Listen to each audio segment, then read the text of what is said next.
क्या आपने कभी सोचा है कि हमारे प्राचीन इतिहास में कितनी अनकही कहानियां छुपी हो सकती हैं? और क्या होगा अगर मैं आपको बताऊं कि भारत के एक छोटे से गांव ने हमारे इतिहास को एक नया दिशा दे दी है? जी हां, यह गांव है कीलादी, जो तमिलनाडु के मदुरई और रामेश्वरम हाईवे के बीच स्थित है। अब तक इस गांव के बारे में कोई नहीं जानता था, लेकिन हाल ही में यहां हुई खुदाई ने इतिहासकारों को हैरान कर दिया है और इसने हमें भारतीय उपमहाद्वीप के प्राचीन इतिहास के बारे में कुछ नई बातें बताई हैं। आप सोच रहे होंगे कि आखिर क्या खास बात है इस गांव की खुदाई में? तो सुनिए, जब सिंधु घाटी सभ्यता का पतन हुआ था, तो इतिहासकारों का मानना था कि लोग उत्तर से दक्षिण की ओर प्रवासित हुए होंगे और फिर यह प्रवास गंगानदी के मैदानों तक पहुंचा, जहां मौर्य साम्राज्य का जन्म हुआ। लेकिन क्या अगर यह प्रवासन सिर्फ उत्तर से दक्षिण तक नहीं हुआ था? क्या अगर लोग दक्षिण भारत की ओर भी फैलने लगे थे और उनकी सभ्यता भी उतनी ही समृद्ध थी जितनी कि अन्य सभ्यताएं? कीलादी की खुदाई ने इस सवाल का जवाब हमें दिया है।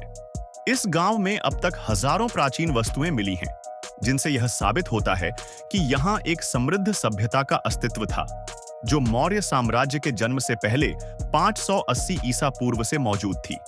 इस खोज ने यह भी साफ किया है कि दक्षिण भारत में भी प्राचीन सभ्यता का इतना पुराना इतिहास था, जिसे हम अब तक नजरअंदाज कर रहे थे। क्या आपको लगता है कि प्राचीन लोग लिखने पढ़ने में सक्षम थे? जी हां, खिलाड़ी में मिली तमिल ब्राह्मी लिपि ने इस बात को साबित कर दिया है। यह लिपि शायद इंदस घाटी लिपि से विकसित हुई थी। इस लिपि का विकास भारतीय उपमहाद्वीप की प्राचीन लिपियों के इतिहास को और भी दिलचस्प बना देता है।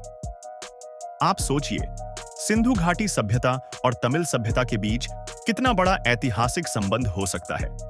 रिंगवेल्स की खोज ने भी हमारे ध्यान को आकर्षित किया है। प्राचीन जल प्रबंधन की यह तकनीक यह दर्शाती है कि लोग सिर्फ नदी के पानी का ही उपयोग नहीं करते थे, बल्कि उन्होंने भूजल का भी इस्तेमाल करना शुरू कर दिया था। रिंगवेल्स के जरिए पानी को इकट्ठा करने का यह तरीका बहुत उन्नत था और यह उस समय के जल प्रबंधन की दक्षता को दर्शाता है। इतिहासकारों और पुरातत्वविदों का मानना है कि खिलाड़ी की खुदाई ने भारतीय इतिहास के समय की सीमा को फिर से लिखने का काम किया है। पहले माना जाता था कि संगम काल 100 ईसा पूर्व के आसपास शुरू हुआ था, लेकिन अब यह स्पष्ट हो रहा है कि यह सभ्यता 600 ईसा पूर्व तक की हो सकती है। यह सिद्ध करता है कि मौर्य साम्राज्य के जन्म से पहले भी यहाँ समृद्ध नगर और सभ्यताएं पाई जाती थीं, जो आज हमें अपनी ऐतिहासिक धरोहर के रूप में मिल रही हैं। इसके अलावा कुंटगई और अगारम जैसे अन्य स्थलों पर भी खुदाई की जा रही है, जहां और भी अहम खोजें हो रही हैं। कुंटगई में मिली यूअर्न्स, मिट्टी के बर्तन, से यह भी पता चलता है कि प्राचीन समाज में मृत्यु के बाद की यात्रा के लिए गहरे सम्मान और आदर का भाव था। इन अर्न्स में एक लोहे का ढगरा और लकड़ी का हैंडल भी मिला था, जिसे अब कार्बन डेटिंग के लिए भेजा जाएगा।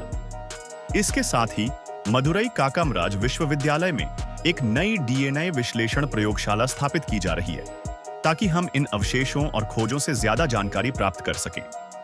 अब हम और भी सटीक तरीके से प्राचीन सभ्यता के बारे में जान सकते हैं, जो पहले शायद हमारे लिए एक रहस्य था।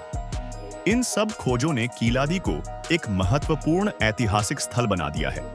इसे लेकर राज्य सरकार भी एक अत्याधुनिक संग्रहालय की योजना बना रही है, जहां इन सभी खोजों और अवशेषों को प्रदर्शित किया जाएगा।